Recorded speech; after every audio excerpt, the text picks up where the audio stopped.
ನಮಸ್ಕಾರ ಸ್ನೇಹಿತರೆ, welcome to Anant Jogi tech YouTube channel.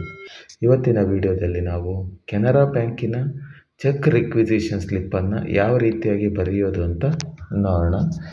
Check requisition slip saving ಅಥವಾ ಕರೆಂಟ್ ಅಕೌಂಟ್ ಎರಡನ್ನು ಕೂಡ ಇದೇ ರೀತಿಯಾಗಿ ನೀವು ಫಿಲಪ್ ಮಾಡಬೇಕು. ಈ ಜಾಗದಲ್ಲಿ ಹೆಸರನ್ನು ಬರೆಯಿರಿ, ಅಂದರೆ ಖಾತೆದಾರರ ಹೆಸರನ್ನು ಬರೆಯಿರಿ. ಹಾಗೆ ಚೆಕ್ ಅರ್ಜಿಯನ್ನು ಸಲ್ಲಿಸುವ ದಿನಾಂಕವನ್ನು ಇಲ್ಲಿ ನಮೂದಿಸಿ.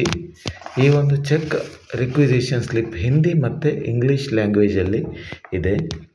ಒಂದು ವೇಳೆ ನೀವು ಹಿಂದಿಯಲ್ಲಿ ಕೂಡ ಅರ್ಜಿಯನ್ನು ಸಲ್ಲಿಸ್ಬೋದು ಅಥವಾ ಇಂಗ್ಲೀಷ್ನಲ್ಲಿಯೂ ಕೂಡ ನೀವು ಅರ್ಜಿಯನ್ನು ಸಲ್ಲಿಸಲಿಕ್ಕೆ ಅವಕಾಶ ಇದೆ ಸ್ನೇಹಿತರೆ.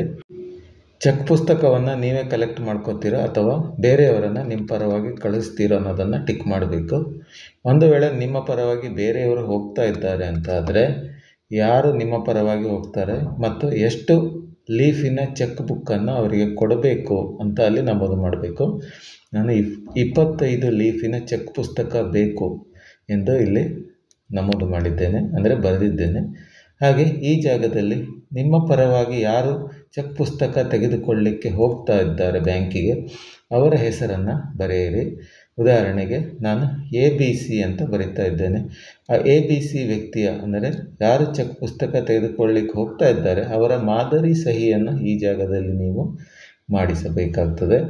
ಯಾಕಂದರೆ ಅಲ್ಲಿ ರಿಜಿಸ್ಟ್ರಲ್ಲಿ ಸಹಿ ಮಾಡಲಿಕ್ಕಿರುತ್ತೆ. ಇಲ್ಲಿ ಏನು ಮಾದರಿ ಸಹಿ ಮಾಡಿದ್ದೀರ ಅದನ್ನೇ ನೀವು ಆ ರಿಜಿಸ್ಟ್ರಲ್ಲಿ ಮಾಡಬೇಕಾಗ್ತದೆ. ಈ ಒಂದು ಜಾಗದಲ್ಲಿ ಖಾತೆದಾರರ ಸಹಿಯನ್ನು ಮಾಡಬೇಕು. ಯಾರದ್ದು ಅಕೌಂಟ್ ಇದೆ, ಅಕೌಂಟ್ ಹೋಲ್ಡರ್ XYZ, ಅಂದರೆ ಚೆಕ್ ಪುಸ್ತಕ ಯಾರ ಖಾತೆಗೆ ನೀವು ಸಲ್ಲಿಸ್ತಾ ಇದ್ದೀರ ಅರ್ಜಿ, ಅವರು ಸಹಿ ಮಾಡಿ ಕೊಡಬೇಕು. ಚೆಕ್ ಪುಸ್ತಕದ ಅರ್ಜಿಯನ್ನು ಸಲ್ಲಿಸುವ ಮೊದಲು ಒಮ್ಮೆ ಖಾತೆ ಸಂಖ್ಯೆಯನ್ನು ಪರಿಶೀಲನೆ ಮಾಡಿಕೊಳ್ಳಿ, ಸರಿಯಾಗಿ ಬರೆದಿದ್ದೀರೋ ಇಲ್ಲೋ ಅಂತ. ಹಾಗೆ ಖಾತೆಯಲ್ಲಿರುವ ಹಾಗೆ ನೀವು ಸಹಿಯನ್ನು ಮಾಡಬೇಕಾಗ್ತದೆ. ಇನ್ನೊಮ್ಮೆ ಖಾತೆದಾರರ ಹೆಸರು, ದಿನಾಂಕ, ಯಾರು ಚೆಕ್ಕನ್ನು ಕಲೆಕ್ಟ್ ಮಾಡ್ಕೋತಾರೆ, ಎಷ್ಟು ಲೀಫಿನ ಚೆಕ್ ಬೇಕು ಮತ್ತು ಯಾರು ಹೋಗ್ತಾ ಇದ್ದಾರೆ ಅವರ ಹೆಸರು ಮತ್ತು ಅವರ ಮಾದರಿ ಸಹಿ, ಹಾಗೆ ಖಾತೆದಾರರ ಸಹಿ ಮತ್ತು ಚೆಕ್ ಪುಸ್ತಕದ ಮೇಲೆ ಖಾತೆಯ ಸಂಖ್ಯೆಯನ್ನು ಇನ್ನೊಮ್ಮೆ ಸರಿಯಾಗಿ ನೋಡಿಕೊಂಡು ಅರ್ಜಿಯನ್ನು ಸಲ್ಲಿಸ್ಬೋದು ಸ್ನೇಹಿತರೆ. ಸಹಾಯ ಆಗ್ಬೋದು ಅಂತ ಅಂದ್ಕೋತೀವಿ. ಇದೇ ರೀತಿ ಮುಂದಿನ ಎಲ್ಲ ವಿಡಿಯೋಗಳನ್ನು ನೋಡಿ ಹಾಗೆಯೇ ನಮ್ಮ ಚಾನಲನ್ನು ಸಬ್ಸ್ಕ್ರೈಬ್ ಮಾಡಿ. ವಿಡಿಯೋವನ್ನು ವೀಕ್ಷಿಸಿದ್ದಕ್ಕೆ ಧನ್ಯವಾದಗಳು.